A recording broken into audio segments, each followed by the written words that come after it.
తనను తెలంగాణ రాష్ట్ర ఎన్ఎస్యుఐ అధ్యక్షుడిగా నియమించాలని ఏఐసిసి పెద్దలు అన్ని ఆలోచించే నిర్ణయించారని ఎడవల్లి వెంకటస్వామి తెలిపారు. ఇది ఒక రోజులో తీసుకున్న నిర్ణయం కాదన్నారు. తాను నాన్ లోకల్ అని జరుగుతున్న ప్రచారాన్ని ఆయన ఖండించారు. 40 సంవత్సరాల నుంచి ఇక్కడే ఉంటున్నానని, 1వ తరగతి నుంచి బీటెక్ వరకు ఇక్కడే చదువుకున్నానని తెలిపారు. తనపై కావాలనే జరుగుతున్న దుష్ప్రచారంపై చేసేదేమీ లేదన్నారు ఆయన. అంటే ఏదైతే నా మీద ఒక కాంట్రవర్సీ నడుస్తుందో, ఒక 2-3 రోజుల నుంచి సోషల్ మీడియా రూపంలో కానీ లేకపోతే ఒక లెటర్ రూపంలో కానీ మీరందరూ గమనించాల్సిన ఒక విషయం ఏముందంటేనా, ఎవ్వరు కూడా మా ఆర్గనైజేషన్కి కానీ ఎన్ఎస్ఏకి సంబంధించిన వాళ్ళు కూడా ఎవ్వరు కూడా లేరు. ఒక అనామికంగా ఒక లెటర్ లేకుండా తెలంగాణ ఎన్ఎస్ఏ ఊరికే లోగో పెట్టేసి 4 ఆరోపణలు వేసి నా మీద వేసేద్దామనే ఆలోచనే తప్ప ఎవ్వరు కూడా పేరుగా ముందుకొచ్చి చేసింది ఎక్కడా లేదన్నా. చూడండి అన్న, ఇది రాజకీయం.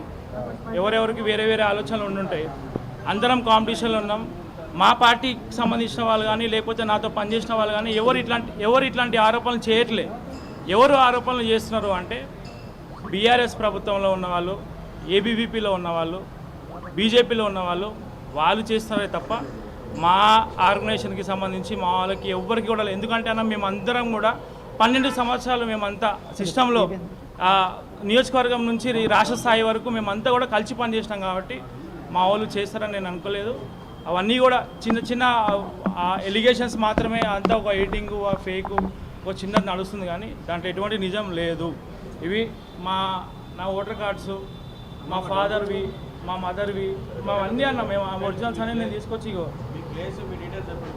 అన్న, నేను ఇక్కడే హైదరాబాద్లోనే పుట్టి పెరిగినా.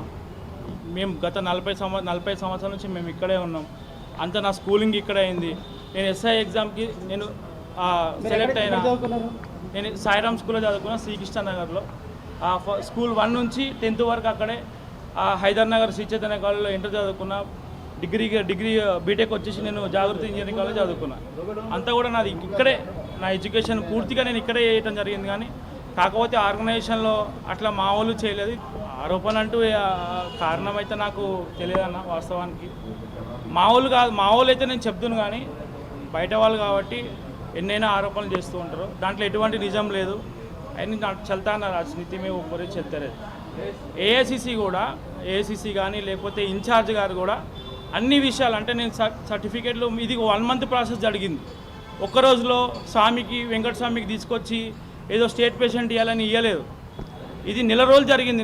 నెల రోజులు ప్రతి సర్టిఫికేటు, బర్త్ సర్టిఫికేట్ దగ్గర నుంచి స్కూల్ సర్టిఫికేట్ వరకు, బీటెక్ సర్టిఫికేట్ వరకు అన్నీ కూడా, ఏజ్ సర్టిఫికేట్ వరకు ప్రతిదీ చూసి చెక్ చేసి ఏఐసిసి ముందు, తర్వాత టీపీసీసీకి పంపించి పెద్దలు అందరూ కూర్చున్న తర్వాత ముఖ్యమంత్రి గారి సహకారంతో, బట్టి విక్రమార్క గారి సహకారంతో అందరు పెద్దలు నన్ను సెలెక్ట్ చేయడం జరిగింది తప్ప ఈ కాన్స్పిరెన్సీ అంతా కూడా ఫేక్ ఎలిగేషన్సే.